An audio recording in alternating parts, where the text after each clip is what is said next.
नमस्कार दोस्तों, डीरो क्लासेस में आपका स्वागत है। और आज हम बात करेंगे the Hindu adoption and maintenance act 1956 की।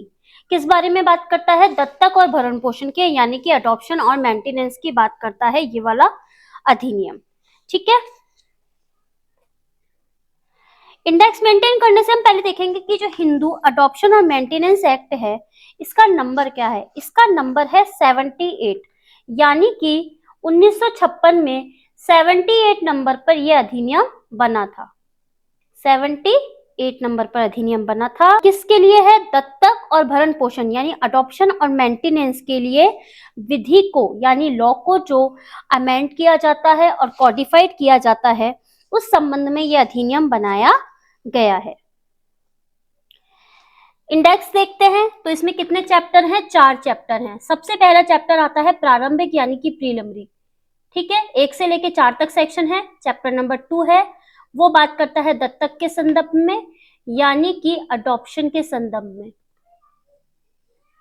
फिर इसके बाद चैप्टर नंबर 3 18 से लेके 28 तक भरण पोषण, यानी कि मेंटेनेंस की बात करता है।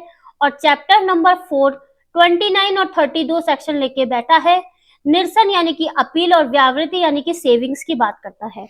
यानी कि जब हम हिंदू अडॉप्शन और मेंटेनेंस एक्ट पढ़ते हैं, Hindu adoption and maintenance act पढ़ते हैं, तो ये एक्ट है 1956 का। इसमें चैप्टर है 4 और सेक्शन है 30। ठीक है, Hindu adoption and maintenance act 1956, act number 78, section है 30 और चैप्टर है 4। 21 दिसंबर 1956 को बना था और 22 दिसंबर 1956 को इसका प्रकाशन किया गया था। ठीक है, क्या ये बात हमारे लिए याद करना जरूरी है? तो बहुत जरूरी है, इंपॉर्टेंट है। ठीक है, अब देखिए नेक्स्ट चैप्टर 1 की जब हम बात करते हैं, प्रारंभिक, यानी कि सेक्शन नंबर 1 से लेके 4 तक बात करेंगे। सबसे पहले संक्षिप्त नाम विस्तार प्रारंभ, 2 कहता है अधिनियम का लागू होना, 3 में आती है परिभाषाएं, और 4 कहता है अधिनियम का अध्यारोही प्रभाव। ठीक है, देखिए सबसे पहला वाला सेक्शन नंबर 1 कह रहा है संक्षिप्त नाम विस्तार और प्रारंभ, यानी कि शॉर्ट टाइटल, कमेंसमेंट, इस बारे में बात करता है। तो इसका नाम है हिंदू दत्तक तथा भरण पोषण अधिनियम 1956 और इसका विस्तार है संपूर्ण भारत पर 31 अक्टूबर 2019 से। 31 अक्टूबर 2019 क्यों कहा गया है? इससे पहले जम्मू कश्मीर पर यह अप्लाई नहीं होता था और 31 अक्टूबर 2019 से पूरे भारत में लागू है। ठीक है, सेक्शन नंबर 1 2 बात कर रहा है, नाम बता रहा है और कब से पूरे भारत पर लागू है, तो 31 अक्टूबर 2019, और बाकी ये 21 दिसंबर 1956 को तो बना था और 22 दिसंबर 1956 को इसका प्रकाशन हो गया था। ठीक है, अब सेक्शन 2 देखिए, अधिनियम का लागू होना। तो एक्ट किस किस पे लागू होगा? तो अधिनियम जो लागू होगा वो व्यक्ति जो हिंदू हो, बौद्ध हो, जैन हो, सिख हो, लेकिन मुस्लिम, क्रिश्चियन, पारसी और यहूदी ना हो। ठीक है, आई बात समझ में? किस पे लागू होगा एक्ट?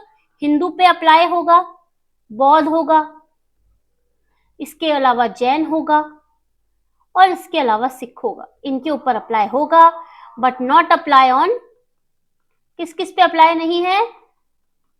सबसे पहले हो गया मुस्लिम, क्रिश्चियन, पारसी और यहूदी। आई बात समझ में? अब क्या है, जो सेक्शन नंबर 2 है ना, ये हमको एक एक्सप्लेनेशन भी देता है। क्या बोल रहा है कि अपत्य, यानी कि जो बच्चा है वो कैसा हो सकता है? धर्मज भी हो सकता है और अधर्मज भी हो सकता है, लेकिन उसके माता पिता कैसे होने चाहिए? पेरेंट्स कैसे होने चाहिए? हिंदू, बौद्ध, जैन और सिख होने चाहिए। यानी जो बच्चा है वो कैसा होगा? धर्मज भी हो सकता है, अधर्मज, यानी लेजिटिमेट और इलेजिटिमेट दोनों हो सकता है। लेकिन माता पिता क्या होंगे? या तो दोनों हिंदू होंगे या फिर उन दोनों में से कोई क्या होगा? हिंदू, बौद्ध, जैन और सिख होगा। हिंदू, बौद्ध, जैन और सिख होगा। और अगर किसी कुटुंब या जनजाति सदस्य के रूप में वो पला हो, मतलब जिसमें वो रह रहा हो, वो क्या होने चाहिए? हिंदू होने चाहिए। ठीक है, इसका बीबी पॉइंट क्या बोल रहा है? बच्चा हो कैसा होगा? धर्मज या अधर्मज, जिसको उसके पेरेंट्स ने क्या किया हो? त्याग दिया हो, छोड़ दिया हो, परित्यक्त कर दिया हो, या जिसकी पेरेंटिंग के बारे में नॉलेज नहीं हो, जनकता का ज्ञान नहीं हो कि उसका पिता कौन है, जो हिंदू, बौद्ध, जैन या सिख के रूप में पला हो। ठीक है, बच्चे कैसा होगा, धर्मज अधर्मज, पेरेंट्स ने क्या कर दिया हो, उसको छोड़ दिया हो, जिसकी जनकता यानी कि पेरेंटिंग जो होती है, पिताजी जो होते हैं उनका पता ना हो, लेकिन जो हिंदू बौद्ध जैन या सिख के रूप में पला हो। इसके अलावा जो कन्वर्ट या रिकन्वर्ट हो गया हो, किसके रूप में, हिंदू बौद्ध या जैन या सिख के रूप में, ठीक है।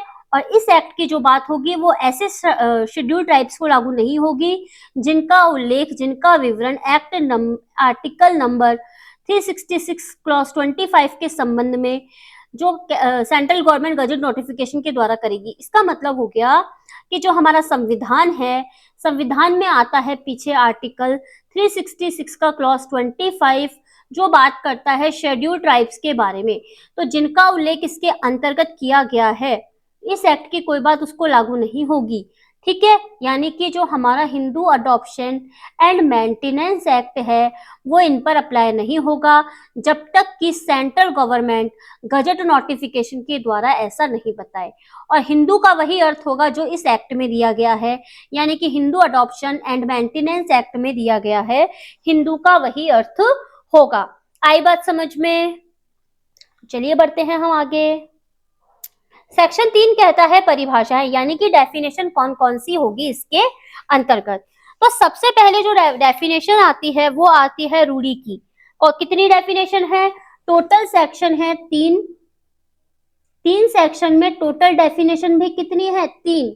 सबसे पहले क्या बता रहा है, रूढ़ी या प्रथा क्या होगा, यानी कि कस्टम और यूजेस क्या होंगी। तो कस्टम और यूजेस क्या होती है, आप लोगों ने भी सुना होगा कि कोई जो प्रथा होती है, कोई जो रूढ़ी जो होती है वो लंबे समय तक चली आती है तो वो विधि का रूप ग्रहण कर लेती है। जैसे कि मान लीजिए कि एक विशेष घर में या विशेष समाज में प्रथा है कि एक महिला होगी, वो विवाह के बाद एक पर्टिकुलर इस हार को पहन के ही घर में प्रवेश करेगी, तो वो उनकी प्रथा होती है और वो इस चीज को फॉलो करते रहते हैं। तो लंबे समय तक एक रूप में पालन किए जाने वाले नियम होते हैं जो कहाँ पे होते हैं, किसी लोकल एरिया में हो गए। जैसे कि राजस्थान का एरिया है तो राजस्थान के नियम अपने अपने होते हैं, मध्य प्रदेश होगा वहां पे अपने नियम होते हैं, छत्तीसगढ़ होगा वहां पे अपने नियम होते हैं, यूपी होता है वहां का अपना लोकल कस्टम्स होते हैं, अपने यूजेस होते हैं। तो एक लोकल एरिया हो गया, कोई ट्राइब हो गया, कोई जनजाति हो गई, कोई ग्रुप हो गया, कोई फैमिली हो गई जो अपने द्वारा बनाए गए नियम फॉलो करते हैं, तो वो विधि का बल प्राप्त कर लेते हैं। सबसे पहले क्या होना चाहिए रूढ़ी या प्रथा के लिए, रूढ़ी ऐसी होनी चाहिए, नियम ऐसे होने चाहिए कि जो नियम निश्चित हो। कि मान लीजिए एक महिला है, विवाह के बाद एक हार पहन के आती है, हार पहन के आती है, तो वो जो हार होता है वो उस विवाह के बाद पहनना बहुत जरूरी है उस महिला का। तो ये नियम निश्चित होना चाहिए कि भाई विवाह के बाद वो हार पहन के आएगी ही आएगी। तो नियम निश्चित है, अयुक्तियुक्त नहीं होना चाहिए, लोक नीति के विरुद्ध नहीं होना चाहिए, ठीक है। और निरंतरता, फैमिली को लागू, फैमिली ने बंद ना किया हो उनका अप्लाई करना। मतलब वो क्या होती है, जो रूढ़ी या प्रथा होती है वो रेगुलर चलने वाली होनी चाहिए। ऐसे नहीं कि एक पीढ़ी ने फॉलो किया, एक पीढ़ी ने फॉलो नहीं किया, फिर दूसरी पीढ़ी फॉलो कर रही है, ऐसा नहीं होना चाहिए। वो जो फैमिली होगी वो उसको पूरी तरह से लागू करेगी, पूरी तरह से अप्लाई करेगी, तो वो क्या होगा, रूढ़ी या प्रथा के रूप में माना जाएगा। इसके बाद देखिए भरण पोषण क्या होता है, मेंटेनेंस क्या होता है। सभी परिस्थितियों में भोजन की व्यवस्था, खाना पीना रहना, जैसे क्या पता है रोटी कपड़ा और मकान, बेसिक आवश्यकताएं क्या होती है, रोटी होनी चाहिए, कपड़ा होना चाहिए और मकान होना चाहिए। खाने को रोटी, पहनने को कपड़ा और छत होनी चाहिए। साथ ही जैसे शिक्षा की व्यवस्था होनी चाहिए, चिकित्सा आदि की व्यवस्था इलाज के लिए होनी चाहिए, प्रोविजंस वगैरह होते हैं वो भी इसके अंतर्गत इंक्लूड होते हैं कि भाई भरण पोषण करेंगे तो उसके लिए ये चीजें जरूरी होगी। जैसे क्या होता है, मेडिकल अटेंडेंस हो गई, ट्रीटमेंट हो गया, एजुकेशन हो गई, फूड क्लोथिंग और रेजिडेंस हो गया, ये सब चीजें क्या होती है, जरूरी होती है भरण पोषण की। इसके साथ साथ क्या होता है ना, जो हमारी अविवाहिता लड़की होती है उसका विवाह किया जा रहा है तो उसके लिए रीजनेबल एक्सपेंसेस होने चाहिए कि भाई उसके विवाह में कौन कौन सी चीजें होगी जिनको पूरा किया जाएगा, क्या क्या खर्चे किए जाएंगे, तो वो भी इसके अंतर्गत इंक्लूड किए गए हैं, ठीक है। फर्स्ट और सेकंड पॉइंट। थर्ड पॉइंट आता है अप्राप्त व्यय क्या होता है। अप्राप्त व्यय का मतलब होता है माइनर। माइनर कौन होता है, जिसने 18 वर्ष की आयु को पूरा नहीं किया हो। अप्राप्त में नहीं है, ये अप्राप्त व्यय है। एक ऐसा व्यक्ति होता है जिसने अपनी 18 वर्ष की आयु को पूरा नहीं किया हो, ठीक है, आई बात समझ में। सबसे पहले हमने देखा संक्षिप्त नाम, विस्तार और प्रारंभ। 2 बोल रहा है हमारा अधिनियम कहाँ पे लागू होगा। 3 में परिभाषाएं और 4 कहता है अधिनियम का अध्यारोही प्रभाव, यानी कि इसका ओवरराइडिंग इफेक्ट होता है। कोई भी रूढ़ी प्रथा या जो भी इस एक्ट के लागू होने से पहले होगी प्रभावहीन हो जाएगी। कब प्रभावहीन हो जाएगी? यदि वो हिंदू विधि के इस एक्ट से असंगत होगी तो वो विधि लागू नहीं की जाएगी, वो क्या हो जाएगी? प्रभावहीन हो जाएगी। ठीक है, आई बात समझ में। देखिए आगे, अब हम चैप्टर 2 स्टार्ट करेंगे। इंपॉर्टेंट चैप्टर है। जब Hindu maintenance and adoption act पढ़ रहे हैं तो हमको पता होनी चाहिए कि आखिर ये दत्तक क्या होता है। जनरली दत्तक का मतलब क्या माना जाता है? गोद देना। ठीक है, इस नाम को आपने काफी सुना होगा, गोद दे दिया, अपना बच्चा उसने गोद दिया। गोद देने का मतलब क्या होता है? एक गोदी में से एक लैप से उठा के दूसरी गोद में थोड़ी ना शिफ्ट कर देगा, ऐसा थोड़ी ना कर सकता है। इसका मतलब होता है कि एक व्यक्ति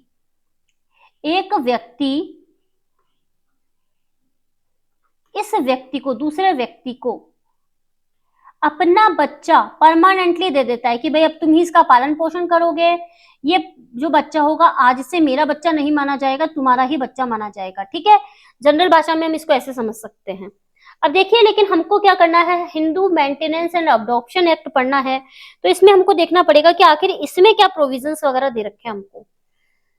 तो सेक्शन 5 कहता है दत्तक इस अध्याय के द्वारा विनियमित होगा, यानी कि चैप्टर जो हम 2 देखेंगे इसके अकॉर्डिंग ही क्या होगा? अडॉप्शन किया जाएगा। तो यदि किसी हिंदू द्वारा, हिंदू कौन होता है? जैसा कि अभी हम पढ़ के आए हैं कि भाई हिंदू हो, बौद्ध हो, जैन हो, सिख हो, ये सब चीजें देखी थी ना हम लोगों ने। यदि कोई हिंदू दत्तक लेता है या देता है तो वो इस एक्ट के अकॉर्डिंग ही लेगा, यानी कि Hindu adoption and maintenance act के अकॉर्डिंग ही दत्तक लेगा, अन्यथा नहीं लेगा। अगर वो इसके बिना कोई दत्तक लेता है तो उस दत्तक का क्या प्रभाव होगा? वो शून्य हो जाएगा। ये हमारा बन जाता है प्री का क्वेश्चन कि अगर कोई दत्तक किसी हिंदू द्वारा इस एक्ट के अकॉर्डिंग नहीं किया जाता है तो वो दत्तक शून्य हो जाएगा। ठीक है, और यदि कोई दत्तक शून्य है तो इस संबंध में उस व्यक्ति को कोई भी अधिकार नहीं मिलेंगे जो उसको नए दत्तक से मिलते, और ना ही उसके परिवार से जो संबंध वगैरह होते हैं वो समाप्त होंगे। मान लीजिए ए नाम का व्यक्ति है, ये अपने बच्चे बी को, ठीक है, सी को दत्तक देता है, पर दत्तक क्या करता है? एक्ट के अकॉर्डिंग नहीं करता है। तो बी को क्या होगा? ना तो कोई नए अधिकार मिलेंगे, ना ही उसके पहले वाले, यानी कि जो पहले वाला रिलेशन था ए से इसका, इससे कोई भी संबंध समाप्त होंगे। आई बात समझ में? बात समझ में आई कि अगर इस एक्ट के अकॉर्डिंग आपने दत्तक नहीं किया, अडॉप्शन नहीं किया, तो उस जो अडॉप्शन होगा उसको शून्य माना जाएगा, वॉइड माना जाएगा, उसका कोई प्रभाव नहीं होगा, ना तो कोई नए राइट मिलेंगे और ना ही पुराने अधिकारों को समाप्त किया जाएगा। ठीक है, इसको किसके साथ पढ़ना है हमको? सेक्शन 30 के साथ में। सेक्शन 30 क्या बोल रहा है? व्यावृत्ति, यानी कि सेविंग्स की बात कर रहा है। इस एक्ट के लागू होने से पहले किए गए किसी भी दत्तक पर इसका प्रभाव नहीं पड़ेगा, और उस दत्तक का वो वही प्रभाव होगा जैसे कि यह अधिनियम लागू ही ना हो। यानी कि 1956 से पहले जो कोई भी दत्तक किए गए थे उनके ऊपर इस एक्ट का कोई भी प्रभाव नहीं होगा, और ऐसा माना जाएगा कि ये दत्तक अधिनियम पारित ही नहीं हुआ है, अधिनियम पारित ही नहीं हुआ है। आई बात समझ में? ठीक है, चले बढ़े आगे। अब देखिए सेक्शन 6 क्या बोलता है। सेक्शन 6 बोलता है विधिमान्य दत्तक संबंधी अपेक्षाएं, रिक्विसिटीज ऑफ अ वैलिड अडॉप्शन। क्या बोल रहा है कि कोई भी अडॉप्शन तब तक मान्य नहीं होगा, कब तक मान्य नहीं होगा? जब तक सेक्शन 6 की जो अपेक्षाएं हैं उनको पूरा नहीं किया जाता। जब तक आप सेक्शन 6 की अपेक्षाओं को पूरा नहीं करोगे तब तक आप कोई भी अडॉप्शन, कोई भी दत्तक नहीं कर सकते हो। तो कोई भी अडॉप्शन तब तक मान्य नहीं होगा जब तक कि दत्तक लेने वाला सामर्थ्य और अधिकार ना रखता हो। इसको किसके साथ पढ़ना चाहिए हमको? इसको हमको पढ़ना चाहिए 7 और 8 के साथ में, 7 और 8। 7 और 8 क्या, सेक्शन 7 और 8 Hindu adoption and maintenance act के। दत्तक देने वाला व्यक्ति सामर्थ्य न रखता हो तो इसको भी किसके साथ पढ़ना चाहिए, सेक्शन 7 और 8 के साथ में। आई बात समझ में। और दत्तक व्यक्ति अडॉप्शन के लिए योग्य ना हो तो इसको हमको पढ़ना पड़ेगा सेक्शन 9 के साथ में। अदर कंडीशन में अडॉप्शन ना किया गया हो, कोई भी जो अन्य शर्तें दे रखी हो उसके अंतर्गत अगर दत्तक नहीं किया गया हो तो भी दत्तक मान्य ना होगा। तो सेक्शन 6 ने हमको क्या बताया, सेक्शन 6 ने हमको बताया कि भाई कोई भी अगर आपको वैलिड अडॉप्शन करना है तो वो तब तक मान्य नहीं होगा जब तक सेक्शन 6 की आप शर्तें पूरी नहीं करते हो। कौन सी शर्तें हैं, लेने वाला व्यक्ति समर्थ होना चाहिए, देने वाला व्यक्ति समर्थ होना चाहिए, दत्तक व्यक्ति अडॉप्शन के लिए योग्य होना चाहिए और कोई भी अन्य कंडीशन जो लगाई गई हो उनको पूरा किया जाना आवश्यक है। ठीक है। सेक्शन 7 क्या बोलता है, हिंदू पुरुष की दत्तक लेने की सामर्थ्य। कौन लेगा दत्तक, हिंदू मेल, यानी कि पुरुष अगर दत्तक ले रहा है तो उसके लिए कौन कौन सी शर्तें पूरी करनी है वो हमको सेक्शन 7 ने बताई है। Capacity of a male Hindu to take in adoption. तो क्या होगा इसके अंतर्गत, कोई भी हिंदू पुरुष वयस्क होना चाहिए, यानी कि क्या होना चाहिए, मेजर। मेजर कौन होता है, जिसने 18 वर्ष की आयु पूरी कर ली हो। साथ साथ क्या होना चाहिए, स्वस्थ चित्त, यानी कि साउंड माइंड होना चाहिए, उसको किसी भी तरीके की विकृत चित्ता नहीं होनी चाहिए। तो वो क्या कर सकता है, एक मेल किसको गोद में ले सकता है, बॉय भी ले सकता है और गर्ल भी ले सकता है, यानी कि एक मेल, बॉय और गर्ल यानी पुरुष पुत्र या पुत्री दोनों को गोद ले सकता है, दत्तक ले सकता है। अगर उसकी पत्नी जीवित है, यानी इस मेल की वाइफ जिंदा है, डब्लू जिंदा है, तो वो डब्लू की कंसेंट के बिना दत्तक नहीं ले सकता। यानी कि तो सेक्शन 7 हमको क्या बोल रहा है कि एक हिंदू पुरुष भी दत्तक ले सकता है, लेकिन वो मेजर होना चाहिए, साउंड माइंड होना चाहिए। अगर ऐसा होगा तो वो किसी पुत्र का भी दत्तक ले सकता है, पुत्री का भी दत्तक ले सकता है। लेकिन अगर उसकी पत्नी जीवित है, वाइफ जीवित है, तो वो जो सहमति होगी पत्नी की उसके बिना वो दत्तक नहीं ले सकता, यानी कि किसी बच्चे को गोद नहीं ले सकता यदि उसकी पत्नी जीवित है, उसने उसको कंसेंट नहीं दी। लेकिन इस बात के ये जो स्टेटमेंट दे रखा है इसके कुछ अपवाद हैं। अपवाद कौन कौन से हैं भाई, ये जो पत्नी है, वाइफ, इसने क्या कर दिया हो, संसार त्याग दिया हो, ये हिंदू ना रह गई हो, या इसको विकृत घोषित कर दिया हो, ठीक है, तो फिर क्या होगा, इसको इसकी कंसेंट की आवश्यकता नहीं होगी। यानी कि वाइफ की कंसेंट जरूरी नहीं है। कब, अगर उसने संसार को त्याग दिया, संसार त्याग दिया, भाई साध्वी बन गई, ठीक है, और चली गई, घर छोड़ के चली गई, कई सालों तक उसका कुछ पता नहीं है, हिंदू ना रह गई, यानी कि कन्वर्ट होके किसी दूसरे धर्म को ले लिया हो, फिर इसके साथ वो हो गई अनसाउंड माइंड, यानी कि वो विकृत घोषित हो गई है, साउंड माइंड नहीं रही है, तो यहाँ पे क्या लिखेंगे हम, अनसाउंड माइंड हो गई, अनसाउंड माइंड ये हो गई, मतलब विकृत हो गई। यदि किसी व्यक्ति के दत्तक के समय एक से अधिक पत्नियां हो तो सभी की सहमति आवश्यक होगी। यानी कि एक व्यक्ति है ए, ठीक है,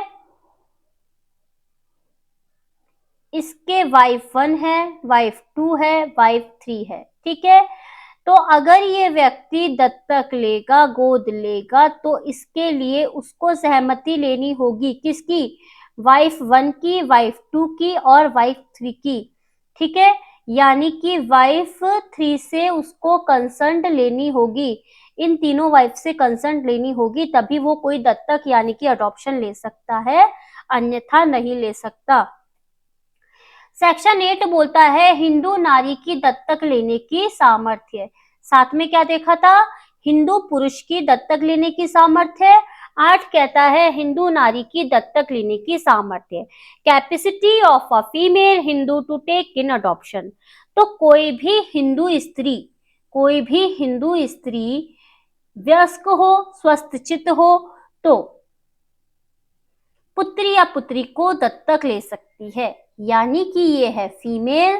फीमेल ले सकती है दत्तक किसको? एक मेल को और एक फीमेल को, दोनों को, यानी कि बॉय को भी ले सकती है, गर्ल को भी ले सकती है। परंतु इसका हस्बैंड अगर जीवित है तो इसको दत्तक लेने से पहले इस हस्बैंड की कंसेंट को लेना होगा।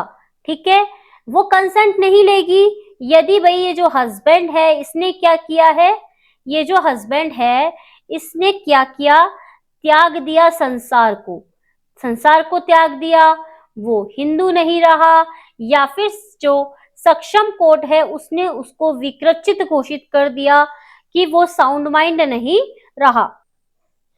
सेम कंडीशन हम सेक्शन 7 में पढ़ के आए थे, तो हमको बाय वन गेट वन का ऑफर मिल रहा है। सेक्शन 7 को याद करते ही हमको सेक्शन 8 अपने आप याद हो जाएगा। बस वहां पे पुरुष है, यहाँ पे स्त्री है, वहां पे पत्नी की सहमति आवश्यक है, यहाँ पे पति की सहमति आवश्यक है। ठीक है, सेक्शन 9 को देख लेते हैं कि दत्तक देने के लिए सक्षम व्यक्ति कौन है। Person capable of giving in adoption, ऐसा कौन सा व्यक्ति है जो किसी व्यक्ति को यानी बच्चे को दत्तक दे सकता है। तो कौन कौन दत्तक दे सकता है? बच्चे के माता पिता, ठीक है, यानी कि जो पेरेंट्स होंगे, मम्मी पापा होंगे, वो अपने बच्चे को गोद दे सकते हैं। ठीक है, लेकिन इसमें दत्तक माता पिता शामिल नहीं होते हैं। दत्तक माता पिता शामिल क्यों नहीं होते हैं? क्योंकि एक बार दत्तक सदैव दत्तक होता है, एक बार दत्तक सदैव दत्तक होता है। किसी व्यक्ति का अगर एक बार दत्तक कर दिया गया है तो उसका दोबारा दत्तक नहीं किया जा सकता है। आई बात समझ में? तो फिर माता और पिता को, पुत्र और पुत्री को दत्तक देने का समान अधिकार होता है। ठीक है, यानी कि हस्बैंड और वाइफ दोनों अपने बच्चे को समान रूप से किसी को दत्तक दे सकते हैं। और इसका जो थर्ड पॉइंट है वो रिपीट हो चुका है, कब से? 31/8/2010 से इसको क्या कर दिया गया है? रिपील्ड कर दिया गया है। अब ये बोल रहा है अगर पेरेंट्स मर गए, माता पिता ही मर गए, उन्होंने संसार को त्याग दिया, साधु साध्वी बन गए, अपने बच्चों को त्याग दिया, परित्यक्त कर दिया, या कोर्ट ने ऐसे माता पिता को परित्यक्त घोषित कर दिया, विकृचित घोषित कर दिया, और ऐसा बच्चा जिसके पिता का पता ना हो, तो बच्चे का संरक्षक, यानी कि जिसको भी संरक्षक घोषित किया जाए, कौन सा हो सकता है संरक्षक? भाई बच्चे को विल के द्वारा कोई संरक्षक घोषित किया हो, कोर्ट ने कोई संरक्षक घोषित किया हो, तो न्यायालय की सहमति से बच्चे को दत्तक दे सकता है। कौन कौन दे सकता है दत्तक? सबसे पहले पेरेंट्स दे सकते हैं, और फिर अगर पेरेंट्स मर गए तो उसका जो संरक्षक होता है वो कोर्ट की सहमति से दत्तक दे सकता है। और कोर्ट संरक्षक को सहमति देने से पूर्व देखेगा कि बच्चे की एज कितनी है, वो कितना समझ सकता है, दत्तक के संबंध में उस बच्चे की क्या इच्छा है, वो दत्तक जाना चाहता है या नहीं जाना चाहता, बच्चे का उसमें लाभ कितना है, कल्याण कितना है, जो मम्मी पापा जो उसको गोद लेंगे वो क्या उसका ध्यान रख सकते हैं या नहीं, बच्चे को दत्तक लेने के संबंध में उनके बीच में कोई करार तो नहीं हुआ, कोई इनाम वगैरह तो नहीं दिया गया। मान लीजिए संरक्षक दे रहा है और ये इसके बदले कुछ इनाम ले लेता है, तो ये दत्तक थोड़ी ना होगा, ये तो इनके बीच में क्या हो गया? समव्यवहार हो गया, ट्रांजैक्शन हो गया। तो जब इस तरीके का दत्तक लिया जाएगा, दत्तक दिया जाएगा, तो कोई इनाम नहीं दिया जाना चाहिए, किसी तरीके का करार नहीं किया जाना चाहिए, एग्रीमेंट नहीं किया जाना चाहिए, और बच्चे का कल्याण होना चाहिए इस दत्तक को देने के संबंध में। तभी कोई संरक्षक न्यायालय की सहमति से दत्तक दे सकता है। ठीक है, अब ये बोल रहा है माता पिता कौन होंगे? तो जो बायोलॉजिकल फादर मदर होंगे, बायोलॉजिकल मदर फादर होंगे वो इंक्लूड होंगे। इसके अलावा इसमें कोई दत्तक माता पिता इसमें शामिल नहीं होते हैं, दत्तक माता पिता इसमें शामिल नहीं होते, क्योंकि एक बार दत्तक सदैव दत्तक होता है। संरक्षक जो अपत्य के शरीर और संपत्ति की देखरेख करता है, किसके द्वारा अपॉइंट किया जाएगा? या तो पेरेंट्स के द्वारा या कोर्ट के द्वारा। पेरेंट्स कैसे करते हैं? विल द्वारा संरक्षक, और जो कोर्ट है वो कैसे करता है, न्यायालय कैसे करता है, जब न्यायालय को लगता है कि वो व्यक्ति उसकी देखभाल कर सकता है तो न्यायालय भी किसी व्यक्ति को संरक्षक घोषित कर सकता है। अब ये बोल रहा है कि न्यायालय कौन सा होगा, तो न्यायालय वो होगा जो होगा सिविल कोर्ट या डिस्ट्रिक्ट कोर्ट, जिसके लोकल ज्यूरिस्डिक्शन में दत्तक लिए जाने वाला बच्चा रहता है। ठीक है, जिसके लोकल ज्यूरिस्डिक्शन में स्थानीय क्षेत्र में वो बच्चा रहता है, वो सिविल या डिस्ट्रिक्ट कोर्ट वहां पे होगा। अब सेक्शन 10 कहता है व्यक्ति जो दत्तक लिए जा सकते हैं, मतलब ऐसे कौन से व्यक्ति हैं जिनको दत्तक लिया जाता है। 7 कहता है हिंदू पुरुष द्वारा दत्तक, 8 कहता है हिंदू स्त्री के द्वारा दत्तक, 9 कहता है कौन दत्तक दे सकता है, और 10 कहता है कौन से व्यक्ति दत्तक लिए जा सकते हैं। तो हिंदू होना चाहिए, क्योंकि हम Hindu maintenance and adoption act पढ़ रहे हैं। तो लड़का कैसा हो, बच्चा कैसा होना चाहिए, हिंदू होना चाहिए। लड़का लड़की पहले दत्तक नहीं लिए गए हो, मतलब जिसका पहले एक बार दत्तक अडॉप्शन हो चुका हो वो दोबारा दत्तक नहीं लिए जा सकते। विवाहिता ना हो, मतलब मैरिड वुमेन का दत्तक नहीं हो सकता है, मतलब मैरिड वुमेन दत्तक में नहीं जा सकती है। लेकिन इसका एक अपवाद क्या होता है, रूढ़ी या प्रथा, मतलब आप जिस समाज में सोसाइटी में रहते हो उसमें अगर ये अलाउ है कि कोई जो विवाहिता स्त्री है वो दत्तक जा सकती है तो उसका दत्तक दिया जा सकता है।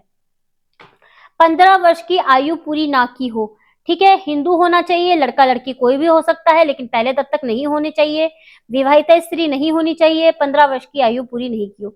लेकिन 15 वर्ष की आयु का भी अपवाद होता है, रूढ़ी या प्रथा। आई बात समझ में? तो चलिए अब बढ़ते हैं हम सेक्शन 11 की तरफ। ऐसे बोल रहा है विधिमान्य दत्तक की अन्य शर्तें क्या होती है। विधिमान्य दत्तक की अन्य शर्तें यानी other condition for a valid adoption. तो हर दत्तक में निम्न शर्तें पूरी की जानी चाहिए। कौन कौन सी शर्तें हो सकती हैं? तो अगर किसी पुत्र का दत्तक लेना हो, मतलब एक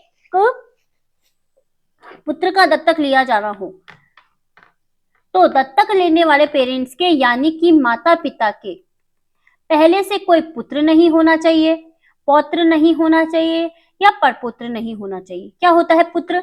पुत्र मतलब ए और बी शादीशुदा है, ठीक है ना, ये हो गया हस्बैंड और ये हो गया वाइफ। इन दोनों के पहले से कोई सन नहीं होना चाहिए। सन मतलब इसका मतलब हो गया सन नहीं होगा। फिर इस सन का भी कोई सन नहीं होना चाहिए, ठीक है, और इस सन का भी कोई सन नहीं होना चाहिए।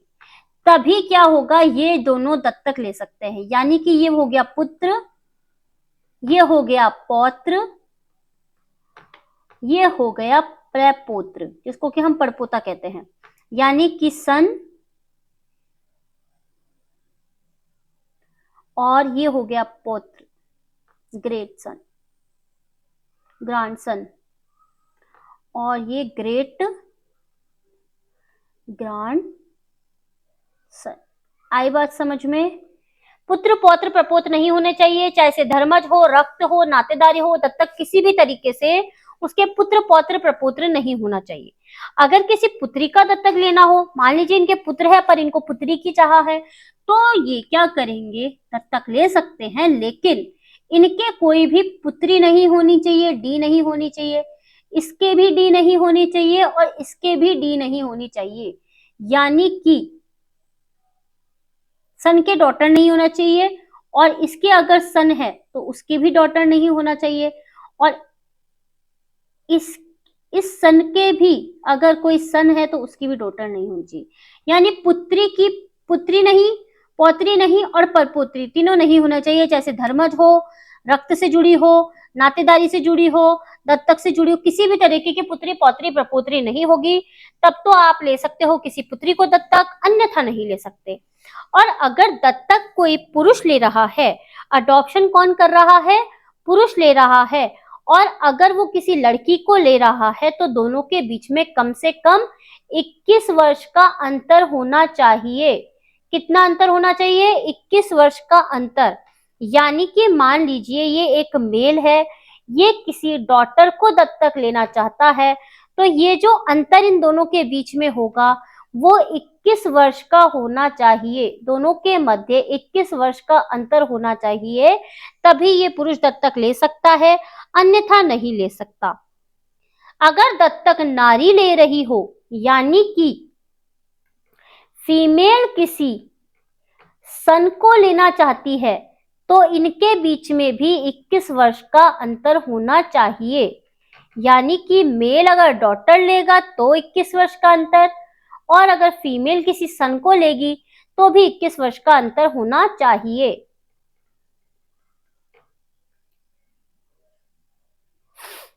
बच्चा दो या दो से अधिक व्यक्तियों द्वारा दत्तक नहीं लिया जा सकता। यानी कि अगर कोई व्यक्ति लेगा दत्तक, तो जैसे कि मान लीजिए मेल ने दत्तक लिया अकेले ने, तो वाइफ की कंसेंट से लेगा, तो इसी ने दत्तक लिया।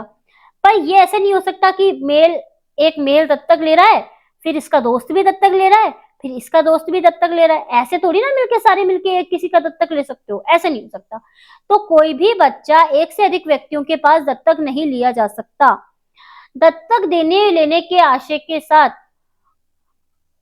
अपत्य का दत्तक दिया जाना चाहिए। यानी कि भाई इंटेंशन होना चाहिए कि भाई हम बच्चे का दत्तक ले रहे हैं, दे रहे हैं। यानी मान लीजिए ए का बच्चा है बी, और ये जो ए है ये अपना बच्चा देता है सी को, ठीक है, सी को दत्तक दे रहा है, तो इन दोनों का इंटेंशन होना चाहिए बी को दत्तक देने का। ऐसे नहीं है जबरदस्ती थोप दे, ठीक है। और दत्तक होम का किया जाना आवश्यक नहीं है। यानी कि किसी भी वैध दत्तक के लिए ये आवश्यक शर्त नहीं है, वैध दत्तक के लिए ये आवश्यक शर्त नहीं है कि दत्तक होम का किया जाए। जैसे कि क्या होता है, कई बार बोलते थे ना, गोद लिया बच्चे को तो होम वगैरह कराया, अनुष्ठान वगैरह करा के दत्तक वगैरह ले लिया। ऐसा नहीं है, क्योंकि अब जो भी दत्तक होगा, अडॉप्शन होगा, वो किसके अकॉर्डिंग होगा? Hindu maintenance and adoption act के अंतर्गत होगा, ठीक है। वहां पे आप होम करते हो नहीं करते हो इससे कोई फर्क नहीं पड़ता, लेकिन कंडीशन पूरी होनी चाहिए किसकी? हिंदू अडॉप्शन एक्ट की, तभी वो दत्तक मान्य होगा, अन्यथा वो दत्तक शून्य हो जाएगा। आई बात समझ में? तो सेक्शन 12 देख लेते हैं। सेक्शन 12 कहता है दत्तक के परिणाम क्या होते हैं, इफेक्ट ऑफ अडॉप्शंस क्या क्या होते हैं। तो दत्तक बच्चा दत्तक की तारीख से, यानी कि जिस भी डेट को दत्तक माता पिता ने दत्तक दिया, सभी प्रयोजनों के लिए दत्तक माना जाएगा, ठीक है। मान लीजिए ए नाम का व्यक्ति है, ए और बी पेरेंट्स हैं, ये दत्तक देते हैं सी को, ठीक है। सी को अपना बेटा एस यानी कि सन, ये दत्तक देते हैं, ठीक है। और इन्होंने डेट हुई, आज है हमारे 4 मार्च 2025 को इन्होंने दत्तक दिया। किसको? अपने बेटे एस को। किसको दे दिया? सी को। तो जो 4 मार्च 2025 है ना, इस तारीख से ही इसका इनसे संबंध जो होगा, इनसे जो संबंध होगा वो टूट जाएगा और सारे संबंध इससे जुड़ जाएंगे, प्लस हो जाएंगे, ठीक है। और ये किसका बच्चा माना जाएगा? अब इनका बच्चा नहीं माना जाके ये इसका बच्चा, यानी कि ये अब सी की संतान एस माना जाएगा। आई बात समझ में? परंतु बच्चा क्या करेगा? ऐसे किसी व्यक्ति से विवाह नहीं करेगा जिससे वो जन्म से संबंध होने के कारण नहीं कर पाता। इसका मतलब ये ए और बी की कोई भी संतान होगी। मान लीजिए इन्होंने दत्तक दे दिया, ए प्लस बी ने, इनके माता पिता थे, इन्होंने सी को दत्तक दे दिया था, इसके था S2 D1 और D2, यानी कि इसके थे 2 लड़के और 2 लड़की। इन्होंने अपने S1 को तो सी को दत्तक दे दिया, तो ये जो S1 है ये ना तो D1 से विवाह कर सकता है ना D2 से विवाह कर सकता है, ना ही साथ में इनसे भी जिनसे भी विवाह नहीं कर सकता, न मौसी मामा चाचा वावा जो भी होते हैं, चाची के बच्चे, मामा के बच्चे, बुआ के बच्चे, इनसे किसी से भी वो विवाह नहीं कर सकता। जब ये S1 होता, इनका बच्चा रहता, जब विवाह नहीं कर सकता था उनसे, ये अब इसके पास चला गया तो भी विवाह नहीं कर पाएगा, ठीक है। और कोई भी प्रॉपर्टी जो अडॉप्टेड चाइल्ड में अडॉप्शन से पहले नहीं थी वो उसमें बनी रहेगी। मान लीजिए ये S1 था, ये पहला बेटा हुआ, तो इनका जो ए का पिताजी था ना, कौन बताएं, बताओ ए का पिताजी किसको बनाए? ए का पिताजी बना देते हैं हेड ऑफ द, होता है ना, हेड होता है ना घर का, तो H है इसका पिताजी। इसने अपने पोते में S1 में कोई प्रॉपर्टी निहित की थी, तो ये प्रॉपर्टी, ऐसा नहीं होगा कि ये S1 के पास चल गया तो इसमें प्रॉपर्टी जो निहित थी वो खत्म नहीं हुई, ये इसमें ही निहित मानी जाएगी। अडॉप्टेड चाइल्ड किसी व्यक्ति को उस प्रॉपर्टी में अंतर्निहित नहीं करेगा जो उस व्यक्ति में दत्तक के पहले निहित थी। अब ये ऐसे कहे भी सी के सी ने बाद में क्या हुआ, शादी वादी करी, इसकी वाइफ आई, इससे इसका एक और बेटा हो गया, ठीक है, तो ये ऐसे नहीं कह सकता कि भाई तेरी प्रॉपर्टी में इसको भी हिस्सा दे दे। आई बात समझ में? अगर नहीं समझ में आए तो इसको एक बार रिवाइंड करके आप दोबारा देख सकते हैं, ठीक है ना। अब देखो सेक्शन 13 क्या बोल रहा है, दत्तक जनकों का अपनी संपत्तियों के व्ययन का अधिकार, right of adoptive parent to dispose of their properties. कोई दत्तक किसी को अपनी संपत्ति जीवन भर अंतरण द्वारा या विल द्वारा व्ययनित करने की शक्ति से वंचित नहीं करेगा। कोई भी जो दत्तक व्यक्ति होगा किसी को अपनी संपत्ति से जीवन भर अंतरण द्वारा या विल के द्वारा व्ययनित करने की, बेचने की शक्ति से उसको वंचित नहीं करेगा, ठीक है। 13 बात हो गई। 14 देखते हैं। 14 देखते हैं तो कहता है कि कुछ दशाओं में दत्तक माता का अवधारण, यानी determination of adoptive mother in certain cases. Section 13 का मतलब ये था कि कोई भी दत्तक क्या करेगा, किसी को मतलब अपने माता पिता को जीवन भर संपत्ति का कोई भी अंतरण करने से या विल के द्वारा उसको देने से या व्ययनित करने से या उसको बेचने वगैरह करने से वंचित नहीं कर सकता है। आई बात समझ में? अब सेक्शन 14 देखिए क्या करता है कि माता का उदाहरण करता है, यानी कि मदर कौन होगी ये कैसे डिसाइड किया जाएगा। तो यदि कोई हिंदू मेल जीवित है, ठीक है, हिंदू है, मेल है, जीवित है, जिसकी पत्नी भी जीवित है, अपत्य को दत्तक लेता है तो वह दत्तक माता समझी जाएगी। समझते हैं इस कॉन्सेप्ट को एक मिनट।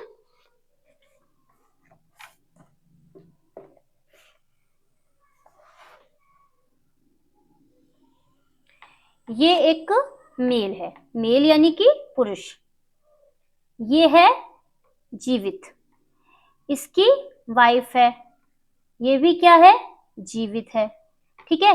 ये मेल क्या करता है, एक सन को गोद लेता है, लड़के को गोद लेता है, तो ये जो वाइफ होगी वो इसकी क्या होगी, दत्तक माता होगी, अडॉप्टेड क्या कहलाएगी, मदर कहलाएगी, ठीक है। आई बात समझ में? फिर बोल रहा है मेल दत्तक लेता है, एक से अधिक वाइफ है तो कंसेंट लेगा, किसकी, ये मान लीजिए इसी को कंटिन्यू कर लीजिए, ये मेल है, ठीक है, ये दत्तक लेता है, इसके वाइफ है 1, वाइफ 2 और वाइफ 3, ठीक है, ये 3 वाइफ है इसकी। तो ये क्या करता है, अगर सन को गोद लेता है तो अडॉप्शन से पहले क्या करेगा, इन तीनों की कंसेंट ले लेगा। कंसेंट यानी कि सहमति लेगा कि भाई मैं दत्तक लेना चाहता हूं, क्या तुम मेरे साथ हो। तो जब तक ये तीनों वाइफ कंसेंट नहीं लेगी ये क्या करेगा, दत्तक नहीं ले सकता, ठीक है। लेकिन जो ये फर्स्ट वाइफ होगी ना, फर्स्ट वाइफ, आप पहले नहीं देखते थे राजा महाराजा होते थे, कई कई शादियां करते थे, लेकिन जो राजमाता होती थी वो एक ही होती थी, सबसे बड़ी, ठीक है। तो वही वाले कॉन्सेप्ट है कि ये जो वाइफ 1 होगी ये तो इसकी माता समझी जाएगी, और ये जो वाइफ 2, वाइफ 3 और अगर चाहे कितनी ही वाइफ हो ये सब इसकी सौतेली माता समझी जाएंगी। क्या समझी जाएंगी, सौतेली माता समझी जाएंगी, ठीक है। अब देखिए थर्ड कॉन्सेप्ट क्या कह रहा है, विधुर या कुंवारा, ऐसा व्यक्ति जिसकी पत्नी मर गई हो उसको बोलते हैं विधुर। क्या बोलते हैं, विधुर। या तो कोई विधुर या कुंवारा। कुंवारा कौन होता है, जिसके शादी नहीं हुई हो, इन दोनों के पास ही क्या नहीं है, वाइफ नहीं है, इसकी तो मर गई और इसको मिली नहीं, ठीक है। ये क्या करते हैं, इन्होंने बच्चा गोद ले लिया, ठीक है, ये विधुर है, ये कुंवारा है, इन दोनों ने अलग अलग, यानी इन दोनों में इनका नाम है ए, मान लीजिए विधुर है, इसका नाम ए है, और ये विधुर ये कुंवारा है, इसका नाम क्या है, बी।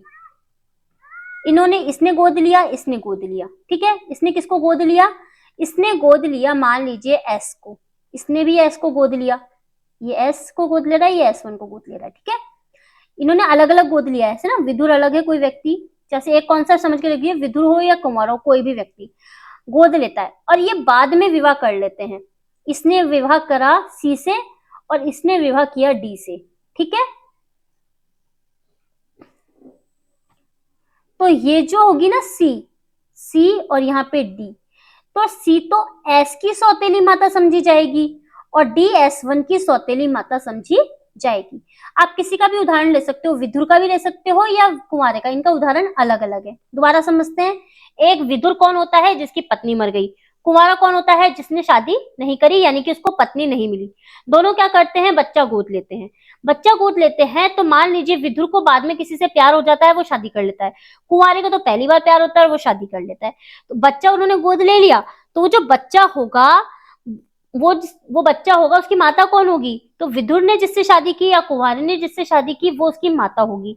लेकिन वो माता कौन सी माता कहलाएगी? दत्तक बच्चे की सौतेली माता कहलाएगी, ओरिजिनल माता नहीं कहलाएगी। ठीक है। अब ये सेम कॉन्सेप्ट फीमेल के संबंध में भी चलता है। विधवा कौन होती है? विधवा होती है जिसका पति मर गया। कुंवारा जिसको पति नहीं मिला। कुंवारी मतलब कुंवारी, जिसको पति नहीं मिला। ये क्या करती है?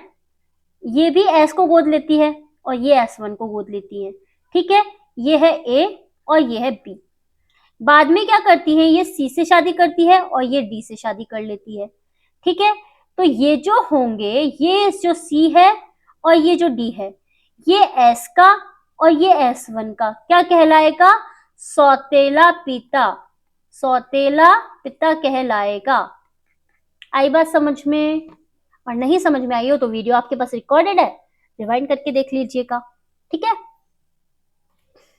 अब 15 कहता है विधिमान्य दत्तक रद्द नहीं किया जाएगा। Valid adoption not be cancelled. 15 बोल रहा है valid adoption not be cancelled. कोई भी अडॉप्शन यानी दत्तक यानी कि गोद लेना अगर वैध तरीके से हुआ है, सही तरीके से किया है, Hindu adoption and maintenance act के अकॉर्डिंग किया है, तो ना तो वो कैंसिल होगा, ना ही दत्तक अपनी हैसियत से उसको त्याग कर सकता है, ना अपने परिवार में जा सकता है या फिर माता पिता या कोई अन्य व्यक्ति भी उसका कैंसिल नहीं करा सकते। समझे कैसे? मान लीजिए ए नाम के बच्चे ने, ए नाम के आदमी ने एस को गोद लिया। ठीक है। एस को इसने गोद लिया, वैध तरीके से हुआ। कैसे हुआ? Hindu adoption and maintenance act 1956 के अकॉर्डिंग हो गया। ठीक है। इन दोनों, ये इसका क्या कहलाया? बच्चा कहलाया। तो अब ये जो दत्तक इनके बीच में हुआ है, दत्तक यानी कि अडॉप्शन इनके बीच में हुआ है, इसको ना तो कैंसिल करा सकते हो, ना इस बच्चे के जो अधिकार वगैरह हैं उनको त्याग सकते हो, ना ये बच्चा अपने पुराने परिवार में वापस जा सकता है। पुराना परिवार कौन सा हो गया? जहाँ पे इसने जन्म लिया था, है, या फिर इसके जो पेरेंट्स हैं या फिर कोई अदर पर्सन है, वो क्या नहीं करा सकते? इस जो वैलिड अडॉप्शन हुआ है उसको कैंसिल नहीं करवा सकते हैं। आई बात समझ में? तो फिर सेक्शन 16 को देख लेते हैं। सेक्शन 16 कहता है दत्तक से संबंधित रजिस्ट्रीकृत दस्तावेजों के उपधारणा। अगर किसी भी तरीके का रजिस्ट्रेशन किया गया है तो न्यायालय उपधारणा करेगा, प्रिजम्पशन करेगा कि जो अडॉप्शन किया गया है यानी कि जो दत्तक ग्रहण किया गया है, बच्चे को गोद दिया गया है, वो इस एक्ट के अकॉर्डिंग किया गया है, यानी कि Hindu adoption and maintenance act 1956 के अकॉर्डिंग ही अडॉप्शन किया गया है। कोर्ट क्या करेगा? इसकी प्रिजम्पशन करेगा। आई बात समझ में? सेक्शन 17 को बुला लीजिए। सेक्शन 17 बोलता है कुछ संदायों का प्रतिषेध यानी कि प्रोहिबिशन ऑफ सर्टेन पेमेंट्स। क्या होगा इसके अंतर्गत? किसी व्यक्ति का दत्तक किया जाना है, यानी कि मान लीजिए ये ए नाम का व्यक्ति है, इसको किया जाना है दत्तक, यानी कि इसका अडॉप्शन किया जाना है, तो इसका अडॉप्शन लेने के लिए ना तो कोई व्यक्ति किसी तरीके का पेमेंट स्वीकार करेगा ना देगा, ठीक है, ना किसी तरीके का करार करेगा, एग्रीमेंट करेगा, है, या फिर ऐसा कोई काम नहीं करेगा जो इस एक्ट में क्या है? प्रोहिबिटेड है, मना किया गया है। ठीक है।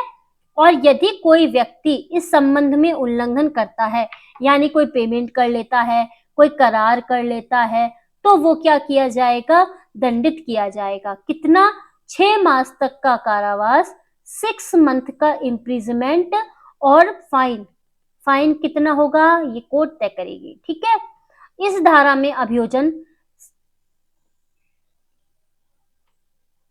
स्टेट गवर्नमेंट या इसके द्वारा जो कोई भी अपॉइंटेड ऑफिसर होगा उसकी प्री कंसल्ट यानी कि पूर्व सहमति से ही किया जाएगा। अन्यथा नहीं किया जाएगा। यानी कि किसी भी तरीके का अगर अभ्युजन किया जाता है तो prosecution no prosecution under this section shall be instituted without the previous sanction of the state government or an officer authorized by state government in this behalf। चलिए बात करते हैं अब अपने नेक्स्ट टॉपिक के बारे में। नेक्स्ट टॉपिक किस बारे में है? अभी हमने पढ़ा था अडॉप्शन के बारे में। अडॉप्शन के बाद अब बात करेंगे हम मेंटेनेंस की। सबसे पहले क्या लिया? गोद लिया, दत्तक लिया। अब दत्तक के बाद भरण पोषण कैसे किया जाएगा, इस संबंध में प्रावधान दिए गए हमको हमारे इस एक्ट में, जिसका नाम है the Hindu adoption and maintenance act. Adoption हमने पढ़ लिया है, अब हम पढ़ेंगे मेंटेनेंस। मेंटेनेंस को हम पढ़ते हैं सीआरपीसी के 125 के साथ में भी। किसके साथ में पढ़ते हैं? सीआरपीसी का 125।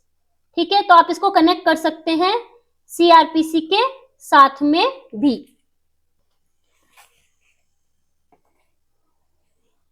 क्या होता है भरण पोषण?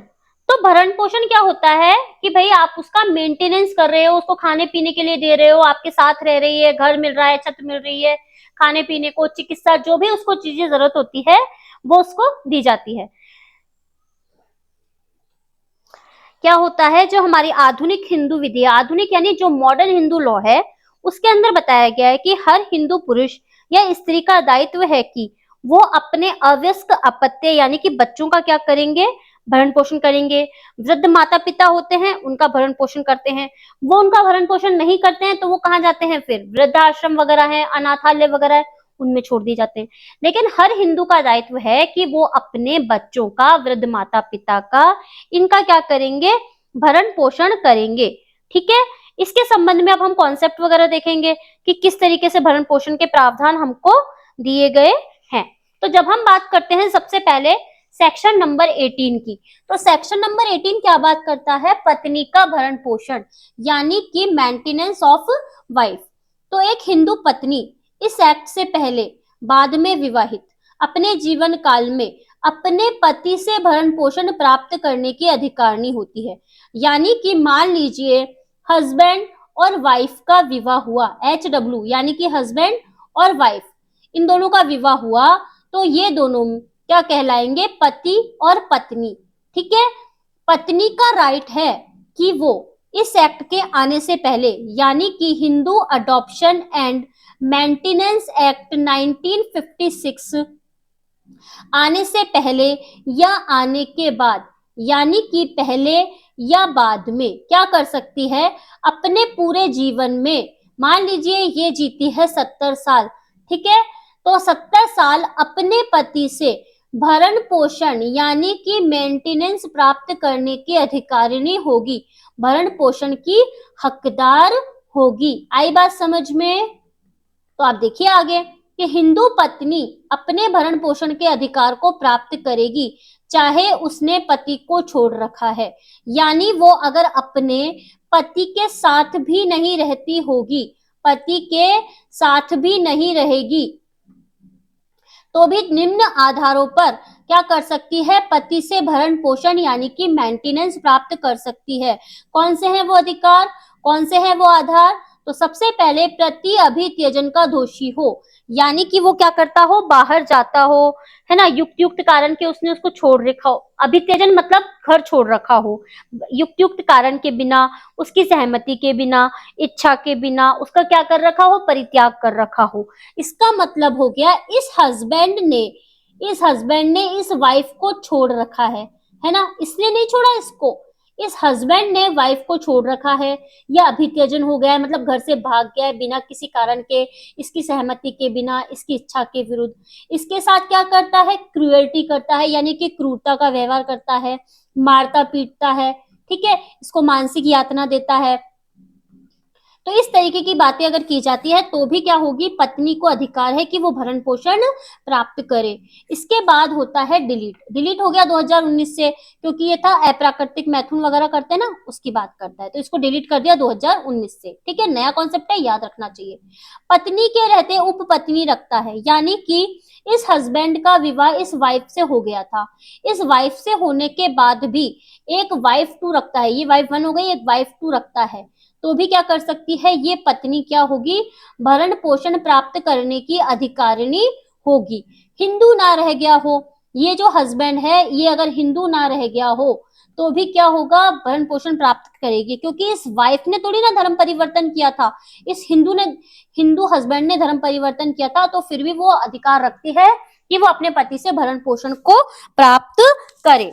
अब बता रहा है अदर रीजनेबल ग्राउंड, अगर इसके अलावा कोई भी अन्य कारण है जो युक्त लगते हैं तो भरण पोषण की वो अधिकारिणी होगी।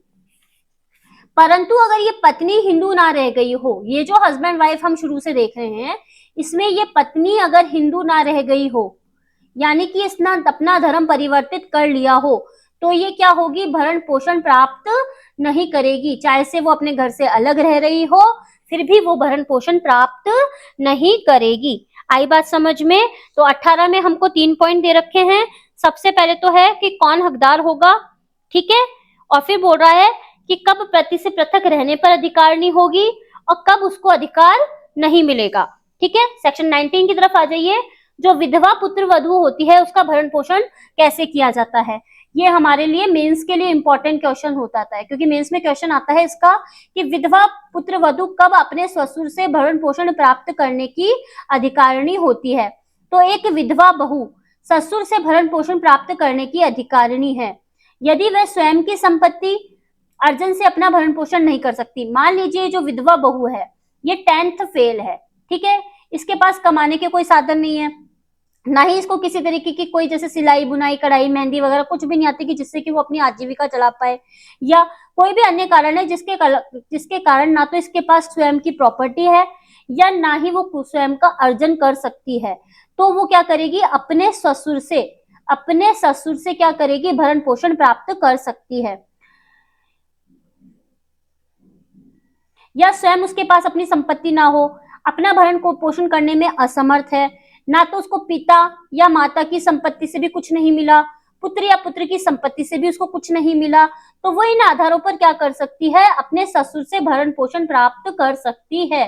तो विधवा पुत्र वधू कैसे प्राप्त करेगी, भाई वो स्वयं कोई कैपेबल नहीं है या वो स्वयं अर्जित करी हुई कोई संपत्ति नहीं है, पिता माता ने भी उसको कोई संपत्ति नहीं दी, पुत्र पुत्री के पास भी उसके लिए कोई संपत्ति नहीं है, तो फिर कौन देगा उसको देगा ससुर। ठीक है, तो ससुर के पास ऐसी कोई सहदाई की संपत्ति है जिस पर पुत्र वधू का कोई अंश नहीं है, मतलब ससुर के पास ऐसी कोई भी फैमिली से ट्रांसफर होकर प्रॉपर्टी नहीं आई जिस पर पुत्र वधू का कोई अंश हो, तो ससुर के लिए अगर ऐसा करना संभव नहीं है तो पॉइंट 1 की किसी बाध्यता को परिवर्तित नहीं करा जाएगा। इसका मतलब यहाँ पे यह आधार दे रखा है कि ससुर कब विधवा पुत्र वधू का भरण पोषण नहीं करेगा, विधवा पुत्र वधू का भरण पोषण नहीं करेगा। इसका मतलब हो गया कि ससुर को ऐसी कोई भी पुश्तैनी संपत्ति नहीं मिली जिसमें उस पुत्र वधू का यानी कि बहू का कोई भी अंश हो, तो ससुर के लिए ऐसा करना संभव नहीं है कि वो किसी भी पॉइंट 1 यानी कि वो अपनी विधवा पुत्र वधू का भरण पोषण करे। और अगर विधवा बहू का उसने पुनर्विवाह कर दिया है तो भी बाध्यता का क्या होगा, अंत हो जाएगा, मतलब वो बाउंड नहीं होगा कि फिर उस बहू का क्या करे, भरण पोषण करे। तो भरण पोषण कब करेगा, भाई वो स्वयं अर्जित नहीं कर सकती, किसी भी तरीके का कोई ज्ञान नहीं हो, किसी तरीके की भाई कोई मेहंदी सिलाई कढ़ाई बुनाई कुछ भी नहीं आती हो, ना पिता या माता की कोई संपत्ति हो, पुत्र या पुत्री की भी कोई संपत्ति ना हो, तो ससुर करेगा। और अगर भाई ससुर के पास ही कोई प्रॉपर्टी नहीं है जिसमें बहू को कोई अंशवंश मिले और ससुर के लिए ऐसा करना संभव नहीं है कि वो अपनी विधवा बहू का भरण पोषण कर सके, वो ससुर खुद किसी और पे आश्रित है, तो फिर क्या होगा कि ऐसी बाध्यता को प्रवर्तित नहीं कराया जाएगा। और साथ ही अगर जो विधवा बहू होती है अगर उसने पुनर्विवाह कर लिया तो फिर इस बाध्यता का अंत हो जाएगा कि वो ससुर किसी भी तरीके का उसका भरण पोषण नहीं करेगा। ठीक है, सेक्शन 20 देखिए क्या बोल रहा है, अपत्यों और वृद्ध जनकों का भरण पोषण यानी maintenance of children and aged person. इसके अंतर्गत क्या होता है, हिंदू व्यक्ति जो होगा अपने बच्चे, कौन कौन से बच्चे होंगे, चाहे से उसके लेजिटिमेट साइड हो चाहे से इलेजिटिमेट चाइल्ड हो, चाहे से धर्मज हो चाहे से अधर्मज हो। जनक कैसे होते हैं, बुढ़े होंगे या शिथिलांग, यानी कि शिथिलांग क्या होता है, शिथिलांग का मतलब होता है कि भाई लकवाग्रस्त हो गए, लकवा होता है ना,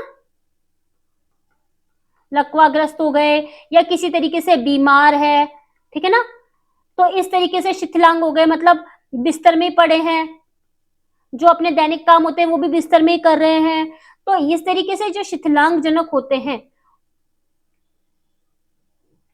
उनका क्या करेगा, भरण पोषण करेगा। अब बच्चा जैसे कैसा हो, धर्मज या अधर्मज, अवयस्क रहे, यानी कि जब तक वो माइनर रहेगा, माइनर यानी कि 18 वर्ष की आयु पूरी नहीं करेगा, तब तक अपने माता पिता से भरण पोषण का दावा कर सकता है। इसके बाद क्या होगा, कोई व्यक्ति है, वो किस किस का करेगा, वृद्ध व्यक्ति यानी उसके माता पिता जो वृद्ध है, शिथिलांग है। जनक यानी कि जनक कौन कौन से हो गए, वृद्ध हो गए, शिथिलांग हो गए। पुत्री कौन सी होगी, अविवाहित। भाई विवाहित हो जाएगी तो उसका पति उसका गार्जियन हो जाएगा, तो पति करेगा उसका भरण पोषण। तो जो भी वृद्ध शिथिलांग जनक होंगे और पुत्री जो अविवाहित होगी उसका भरण पोषण करेगा, ठीक है। और बच्चा जो धर्मज अधर्मज रहे, जब तक माइनर रहे तब तक उसका क्या करेगा, माता पिता भरण पोषण करेंगे। यदि और ये कब करेंगे, जो वृद्ध जनक है ना, या पुत्री जो अविवाहित है, अपनी स्वयं की संपत्ति से, यानी कि वो खुद कुछ कमा नहीं रहे हो या इनके पास ऐसी कोई प्रॉपर्टी नहीं, मतलब कि उन्होंने स्वयं की प्रॉपर्टी कोई अर्जित नहीं की हो, है ना, कोई कुछ कमाया नहीं हो, तो वो क्या करेंगे, इन सबसे क्या कर सकते हैं, अपना भरण पोषण नहीं कर सकते, तो वो क्या करेंगे, वो व्यक्ति होगा वो इनको क्या करेगा, मेंटेनेंस वगैरह देगा। अब जनक में क्या होता है, सौतेली माता भी इसमें इंक्लूड होती है, ठीक है। जब इसको भरण पोषण करने की बात आएगी तब उसमें माता कौन सी आएगी, माता इसमें बायोलॉजिकल भी आएगी, और साथ में जो सौतेली माता होती है, स्टेप मदर जिसको कहा जाता है, सौतेली सौतेली माता होती है, इसको भी इसमें इंक्लूड किया जाएगा। जनक कौन कौन से होंगे, वृद्ध होंगे, शिथिलांग होंगे, बुढ़े होंगे, और जो शिथिलांग मतलब कि जैसे कि लकवाग्रस्त हो गए, बीमार हो गए, वो सब इसमें इंक्लूड हो जाएंगे। सेक्शन 21 में आश्रित की परिभाषा दे रखी है। आश्रित कौन होता है, जैसे कि मान लीजिए ए नाम के व्यक्ति का एक्सीडेंट हो गया, एक्सीडेंट हो गया, इसकी हो गई मृत्यु, यानी कि ये मर गया। तो अब ये जो मरा हुआ व्यक्ति है, जो भी इस पे डिपेंडेंट होगा, मतलब जिसका ये भरण पोषण करता होगा, कोई माता पिता, बच्चे, बहन, ये जो भी होते होंगे, वो इसके क्या माने जाएंगे, आश्रित माने जाएंगे।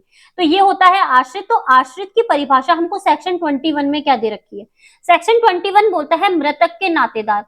कौन से नातेदार, यानी कि नातेदार का मतलब हो गया रिलेटिव। रिलेटिव कौन कौन से हो गए, सबसे पहले उसका हो गया फादर, फादर यानी कि पिताजी, मृतक के फादर, माताजी यानी मदर, MOTHER मदर, ठीक है, ये हो गए यानी कि इसके पेरेंट्स। विधवा जो पुनर्विवाह ना करे, मान लीजिए जो मृतक मरा था ये ससुर था, इसका एक बेटा था एस जो मर गया था, ठीक है, ये मर गया तो इसकी विधवा हो गई इसकी वाइफ, ठीक है। तो विधवा जो पुनर्विवाह ना करे, पर इस विधवा ने क्या नहीं किया, दोबारा शादी नहीं की, तो ये इसकी क्या हो गई, विधवा, इसने पुनर्विवाह नहीं किया। तो आश्रित कौन कौन हो गए, माता पिता, विधवा जिसने की दोबारा शादी नहीं करी। इसके बाद होते हैं पुत्र, पौत्र, प्रपौत्र, अवयस्क, यानी कि सन है इसका, जैसे कि आप मान रहे ये मरा था तो इसका कोई बेटा हो गया, इस बेटे का बेटा हो गया, या इस बेटे का बेटा हो गया, ठीक है। और ये सब क्या है, माइनर है, ठीक है, माइनर है इनमें से। तो ये क्या होंगे, पुत्र, पौत्र, प्रपौत्र, अवयस्क हैं। और माता पिता, दादा दादी की संपदा से भरण पोषण ना कर पाए, ठीक है, ये क्या कर पा रहे हैं, अपने माता पिता या दादा दादी की जो प्रॉपर्टी वगैरह है उससे अपना मेंटेनेंस वगैरह नहीं कर पा रहे हैं, तो ये हो गए इसके आश्रित।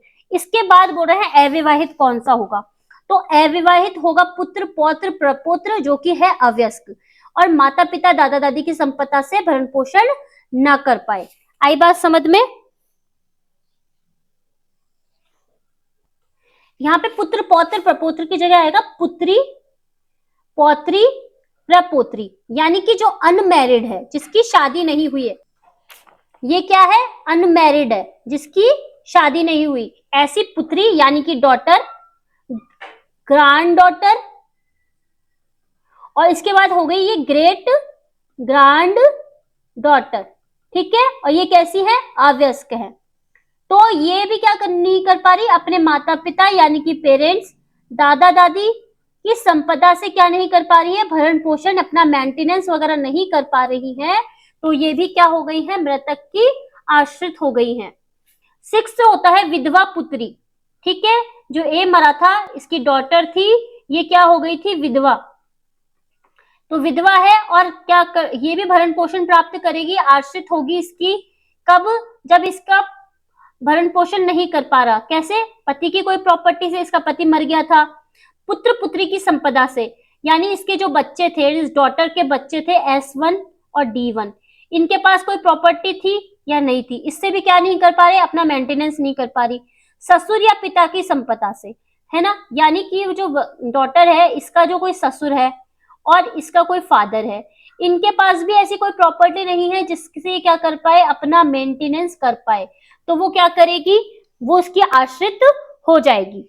पुत्र पौत्र की विधवा, यानी जो सन मरा था और इस सन का भी जो सन मर गया था, इनकी जो विधवा होगी, जब तक पुनर्विवाह ना करे। पुनर्विवाह के बारे में क्यों कहा गया है, क्योंकि जब ये पुनर्विवाह कर लेंगी, इनकी विधवा है Y1, ठीक है, इनकी वाइफ है ये, ठीक है, W और W1, जब तक ये पुनर्विवाह नहीं करेंगी तब तक ये इसकी आश्रित कहलाएगी। पर जैसे ही इन्होंने पुनर्विवाह कर लिया तो इनका हो गया दूसरा पति और इसका आश्रित बदल गया, ठीक है। पति पुत्र पुत्री विधवा बहु अपने ससुर की संपदा से भरण पोषण ना प्राप्त कर पाए, यानी पति पुत्र, ये जो है पुत्र पौत्र की विधवा, पति पुत्र पुत्री विधवा बहु अपने ससुर की संपदा से अगर भरण पोषण ना कर पाए तो भी वो क्या कहलाएगी, आश्रित कहलाएगी। अव्यस्क अधर्मज पुत्र अव्यस्क रहने तक होगा, जब तक कि वो मेजर नहीं हो जाता, यानी कि वो माइनर रहता है तब तक क्या होता है, आश्रित। अधर्मज जो पुत्री होती है, जब तक वो अविवाहित रहे, यानी कि अनमैरिड रहे, तब तक वो क्या होती है, आश्रित होती है। जैसे ही उसका विवाह हो जाता है, मिस से जैसे ही वो मिसेस बन जाती है, वैसे ही क्या होगा, वो आश्रित से हट जाएगी, क्योंकि उसका आश्रित हट जाएगा और उसका पति उसका क्या बन जाएगा, गार्जियन बन जाएगा। आई बात समझ में? अब देखिए आगे सेकंड जो है 22 जो है 22 सेक्शन है, वो ये बोल रहा है आश्रितों का जो भरण पोषण है वो कैसे किया जाएगा। तो जो मृत हिंदू के वारिस है, मृतक से विरासत में जो प्रॉपर्टी मिलेगी उससे, और मृतक के आश्रितों का क्या करेंगे, भरण पोषण करेंगे। ये मृतक हिंदू वारिस है ए, ये मर गया, तो इसके हिस्से में जो भी प्रॉपर्टी आएगी उससे क्या किया जाएगा, इस ए के जितने भी आश्रित होंगे, आश्रित कौन होते हैं अभी हम पढ़ के आए हैं, उनका भरण पोषण यानी कि मेंटेनेंस किया जाएगा। जहां किसी आश्रित ने मृत हिंदू की संपदा में कोई पार्ट यानी कि भाग वस्यती निर्वस्यती उत्तराधिकार द्वारा प्राप्त नहीं किया हो, वह आश्रित उन व्यक्तियों से भरण पोषण प्राप्त करने का हकदार होगा जो संपदा लेता है। यानी कि मान लीजिए कोई व्यक्ति आश्रित है किसी हिंदू संपदा में, ठीक है, उसने किसी भी वस्यती या निस्वसित तरीके से, किसी भी तरीके से कोई उत्तराधिकार प्राप्त नहीं किया, तो जो भी आश्रित का हक मिलेगा उस आश्रित के हक से वो अपना भरण पोषण प्राप्त कर लेगा। जो व्यक्ति संपदा लेते हैं उनके द्वारा उनका दायित्व है कि अपने द्वारा ली गई संपदा के अंश भाग के मूल्य के अनुपात में होगा। मतलब जो भी वो प्रॉपर्टी का डिवाइड करेंगे वो इसके अकॉर्डिंग करेंगे कि भाई आश्रित को भी क्या मिल जाए, भरण पोषण मिल जाए। जो स्वयं आश्रित है वह अन्य के भरण पोषण का दायी नहीं होगा। भाई ये ए नाम का व्यक्ति है, इसकी विधवा है, ये ए नाम का व्यक्ति है, इसकी विधवा है, ये स्वयं ही आश्रित है, तो ये जो आश्रित है ये दूसरे आश्रितों का कैसे भरण पोषण करेगी, भरण पोषण नहीं कर पाएगी। तो इसका मतलब हो गया कि जो व्यक्ति स्वयं आश्रित है, खुद डिपेंडेंट है, वो दूसरों का भरण पोषण यानी कि मेंटेनेंस नहीं करेगा। जो अंश भाग उसे अभी प्राप्त हुए हैं उसका मूल्य कम हो जाएगा जो भरण पोषण के अधीन देने का दायित्व हो। अब मान लीजिए ये ए नाम का व्यक्ति है, ये इसके आश्रित है W, और इसका किसी वसियत में कोई हक आ रहा है, इसके जो रिश्तेदार थे ना उनसे इसका कोई हक मिल रहा है, तो इसमें क्या होगा, जो इसका हक होगा ना, इसका मूल्य इस प्रॉपर्टी में से कम हो जाएगा। यानी मान लीजिए इनके पास कोई 4 भाग थे, 1 2 3 और 4, 4 भाग थे, और इसमें ए का ये अंश था, ठीक है, जो मिल गया W को, तो इन अंश में से ना इनका ये जो अंश है वो इसका अंश कम हो जाएगा, यानी ए का अंश इसमें से कट जाएगा, ठीक है, जो इससे इसको भरण पोषण किया गया है। अब देखिए सेक्शन 23 क्या बोल रहा है, भरण पोषण की रकम कितनी होगी, अमाउंट ऑफ मेंटेनेंस, ये न्यायालय पे डिपेंड करेगा कि भरण पोषण कितना हो, यानी मेंटेनेंस कितना दिया जाएगा, ये किस पे डिपेंड करेगा, हमारा जो कोर्ट है वो डिसाइड करेगा। पत्नी यानी वाइफ, अपत्य यानी बच्चे, वृद्ध यानी बुढ़े, शिथिलांग यानी जो बीमार है, उनको भरण पोषण का अवधारण निम्न चीजें ध्यान में रख के की जाएगी। भाई उनकी पोजीशन क्या है, स्थिति क्या है, उनका स्टेटस क्या है, ये देखेंगे। उनको कितनी आवश्यकता है, दावेदार अलग रहा हो तो ऐसा क्या करना उचित है। इसका मतलब कि भरण पोषण की रकम करते हुए दिखेगा कि भाई जो व्यक्ति है जिससे कि वो भरण पोषण प्राप्त कर रहा है, अगर वो जैसे पति पत्नी है, पत्नी अपने पति से भरण पोषण प्राप्त कर रही है, तो ये पत्नी पति से अलग रह रही है, इस बात को ध्यान रखेंगे कि भाई ये अलग रह रही है तो इसका कोई न्यायोचित कारण है या नहीं, युक्त कारण है या नहीं। दावेदार की संपत्ति के मूल्य उपार्जन अन्य स्रोत से उत्पन्न आए, यानी जो दावेदार की प्रॉपर्टी है उससे उसको कितना मिल रहा है, रकम कितनी मिल रही है, कौन सी स्रोत है जिससे कि उसको आय प्राप्त हो रही है, इन सब चीजों को ध्यान में रखेगा कोर्ट जब वो भरण पोषण देगा। भरण पोषण के हकदार कितने व्यक्ति हैं, मतलब ये ए नाम का व्यक्ति है, ये किन किन लोगों का भरण पोषण कर रहा है। जैसे कि ये वाइफ है, ये इससे भरण पोषण मांग रही है, उस हो सकता है इससे पहले ये अपने वृद्ध माता पिता यानी कि अपने पेरेंट्स का भरण पोषण कर रहा हो, है ना, माइनर बच्चों का भरण पोषण कर रहा हो, इसकी कोई अविवाहित पुत्री हो उसका भरण पोषण कर रहा हो, तो इन सब चीजों को ध्यान में रख के रकम डिसाइड की जाएगी। वो तो जनरल भरण पोषण की बात हो गई। अब ये कह रहा है जो आश्रित होंगे जिनको भरण पोषण मिलेगा उनको रकम देने से पहले कौन कौन सी बातें ध्यान में रखी जाएगी कि भाई जो मृतक के ऋणों को चुकाने के बाद, मान लीजिए इस ए नाम का व्यक्ति है, इसके आश्रित है, ठीक है, लेकिन इसका जो कर्जा वर्जा हो गया उसको चुकाने के बाद उसकी संपदा कितनी बची, मृतक के विल में आश्रित के प्रोविजन कितने हैं, मतलब इस मृतक ने कोई विल बना रखी है तो उसने बताया रखा होगा कि भाई जो मैं मरूंगा तो जो मेरे जो आश्रित हैं, मान लीजिए वाइफ आश्रित है तो इसको कितना अंश मिलेगा, दोनों के बीच नातेदार की कौन कौन सी डिग्रियां वगैरह हैं, आश्रित को कितनी आवश्यकता है, आश्रित और मृतक के बीच पुराने संबंध कैसे थे, मान लीजिए इनके रिलेशंस खराब थे, ठीक है, ये इसको छोड़ के चली गई थी या इसने पुनर्विवाह कर लिया था, या फिर क्या हुआ, आश्रित की संपत्ति का मूल्य कितना है, उससे आय कितनी मिल रही है, ये सब चीजें ध्यान में रखी जाएगी। भरण पोषण के आश्रितों की संख्या, मतलब ये जो ए नाम का व्यक्ति है इससे कौन कौन क्या करेगा, आश्रित होगा, यानी कि इससे कौन कौन व्यक्ति भरण पोषण प्राप्त करेगा, ये सब चीजें ध्यान में रखी जाएगी। फिर सेक्शन 24 बोल रहा है भरण पोषण के दावेदार का हिंदू होना चाहिए। भाई जब आप Hindu adoption and maintenance act 1956 पढ़ रहे हो तो ये किसकी बात कर रहा है, विशेष विधि है, किसके बारे में बात कर रही है, हिंदू के बारे में बात कर रही है। तो क्या होगा, भरण पोषण के लिए जो भी मेंटेनेंस के लिए जो भी एप्लीकेशन लगाएगा उस व्यक्ति का हिंदू होना आवश्यक है। सेक्शन 25 बोल रहा है परिस्थितियों में तब्दीली होने के कारण भरण पोषण की रकम में परिवर्तित किया जा सकेगा। मान लीजिए कि ए को भरण पोषण के लिए दिया गया कि भाई तुम अपनी वाइफ का भरण पोषण करोगे, पर पता चलता है कि भाई इसने तो इतना अच्छा बिजनेस किया कि इसका बिजनेस बढ़ गया बहुत और इसके पास अच्छी खासी कमाई है, ठीक है, और इनको पता लगा, मान लीजिए इसने कुछ अलग स्टेटमेंट दिया था, इसने अपनी स्टेटस कुछ और बताया था और जब जांच की गई तो पता लगा इसका स्टेटस तो बहुत अच्छा है, तो क्या होगा, इसकी परिस्थिति बदली तो भरण पोषण की रकम भी बदली जा सकती है। मान लीजिए कि ये ए था, इसने जब भरण पोषण किया तो अच्छी रकम दी जाए, लेकिन क्या हो गया, ये दिवालिया घोषित हो गया, ठीक है, बीमार हो गया, इसके पास तो कुछ साधन ही नहीं बचे, तो भरण पोषण की रकम को कम कर दिया। तो परिस्थितियों में तब्दीली होने पर भरण पोषण की रकम भी क्या हो जाती है, चेंज हो जाती है। कहां बोला जा रहा है, सेक्शन नंबर 25 में। सेक्शन 26 कहता है ऋणों को पूर्विकता दी जाएगी, डेब्ट्स टू हैव प्रायोरिटी।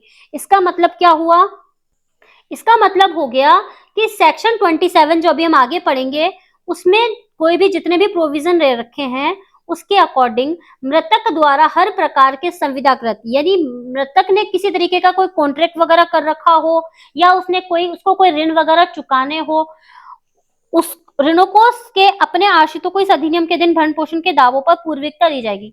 मतलब भरण पोषण करने से पहले अगर उसने कोई कॉन्ट्रैक्ट कर रखा हो, कोई ऋण ले रखा हो तो उनको चुकाया जाएगा। तो सेक्शन 26 क्या कह रहा है, डेब्ट्स टू हैव प्रायोरिटी, यानी सबसे पहले ऋणों को पूर्विकता दी जाएगी, पहले उसके कर्जे चुकाए जाएंगे, उसके बाद उसका भरण पोषण किया जाएगा।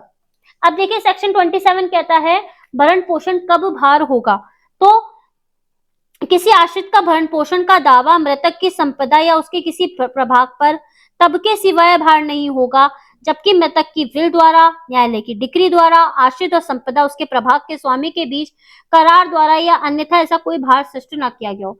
इतनी इंपॉर्टेंट बात नहीं है, आप सेक्शन 27 को बात करेंगे भरण पोषण कब भार होगा। सेक्शन 28 कहता है भरण पोषण के अधिकार पर संपत्ति के अंतरण का क्या प्रभाव होगा। तो भरण पोषण प्राप्त करने के अधिकार का प्रवर्तन अंतरीति के विरुद्ध कराया जा सकेगा। बड़ा सा सेक्शन है, हमने एक शॉर्ट लाइन निकाल दी कि भरण पोषण प्राप्त करने के अधिकार का प्रवर्तन अंतरीति के विरुद्ध कराया जा सकेगा। लास्ट चैप्टर है चैप्टर नंबर 4, जो बात करता है निरसन और व्यावृत्ति की, यानी कि क्या बात कर रहा है, रिपील और सेविंग्स की। सेविंग्स हम पढ़ के आए थे, लेकिन एक बार हल्का सा रिपीट कर लेंगे।